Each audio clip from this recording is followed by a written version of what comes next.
folks, here we are today, Joe Butterfield on Facebook, or Competitive Horseman on my business page Facebook, or Instagram, Competitive Horseman, all one word, YouTube, Competitive Horseman.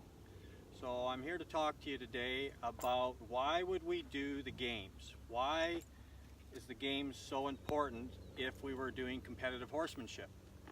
Alright, so let's get into the games right away. Game number one, probably the most important game, is the friendly game. Game number two is steady pressure game. Game number three is rhythmic pressure game. Alright? And then there's the parts within the games. Can you move the forequarters around the hindquarters? Can you move the hindquarters around the forequarters?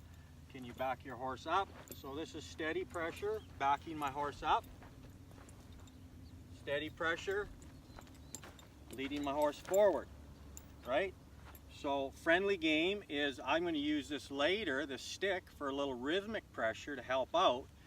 So I better do a little friendly game with it first. I want them desensitized to this. I don't want them jumping from it, right?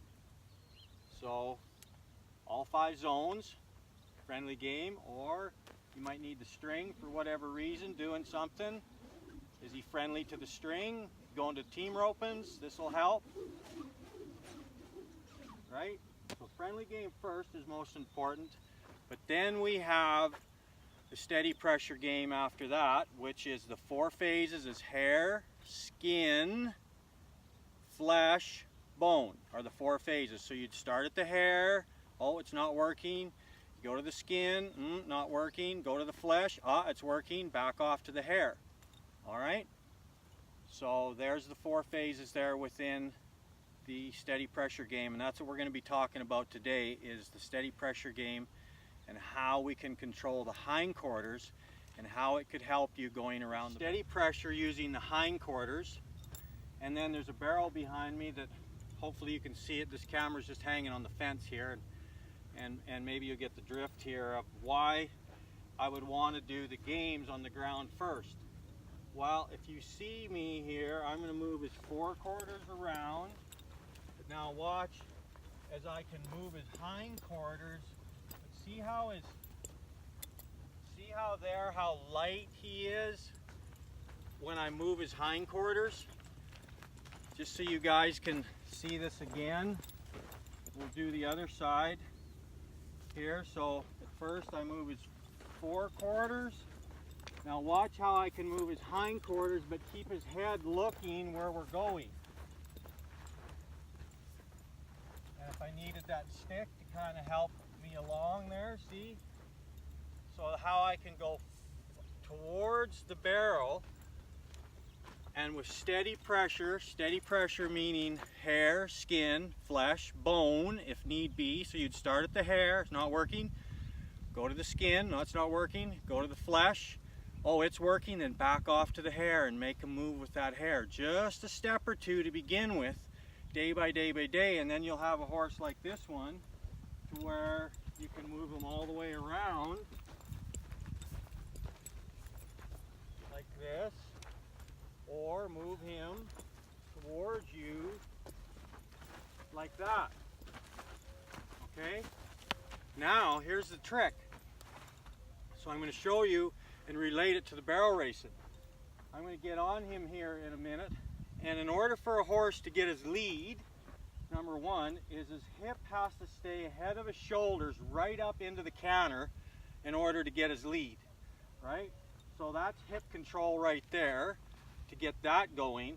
But I like to go into my barrels here and I'll just hop on. See, I can move his hindquarters around, I can move his forequarters around. Now watch as I go up into this barrel here, how I'm going to move his hindquarters in and his forequarters out. So this would be like a second barrel for this horse.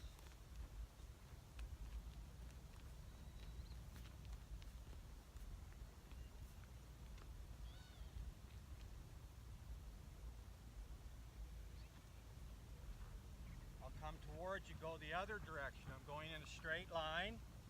Now watch me move the hindquarters in.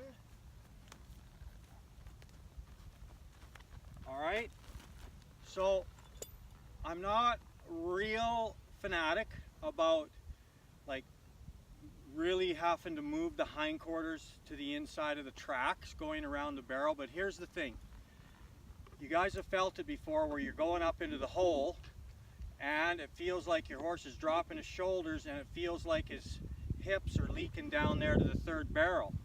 Well, if you've got good shoulder control and hip control, if I'm going in here and I feel him leaking down here, I can push them hindquarters in like that, right?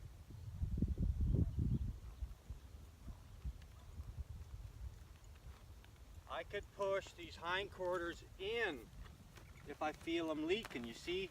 And that's the same way you get a lead too. That would be a lead departure up into my left lead. So there's a tip for you, Tip Monday, on why you would use the ground games and how they pertain to when you get up on your horse's back into an event, and I like to ride some barrel horses. So here's the thing is I don't want you to get anal with it to the fact that you're always controlling them hindquarters. I was taught that if the hindquarters move out, then push them back into where they belong and then leave them alone. So don't ride down the arena with your leg in them type deal, like with flesh pressure, let's say, and because then they're just going to push back at you harder. It's just if they move out, then you move them over and then take your leg off. Move them over and then take your leg off, and then maybe your leg would stay there at like phase 1 at the hair phase, right, to just support them there going up into the hole there. All right, you guys need any questions answered or any help, you know, get a hold of me through Facebook Messenger. Business page on Facebook is Competitive Horseman, and the Joe Butterfield Facebook page is what this will go up on. Need some help? Give me a holler. I'd love to help.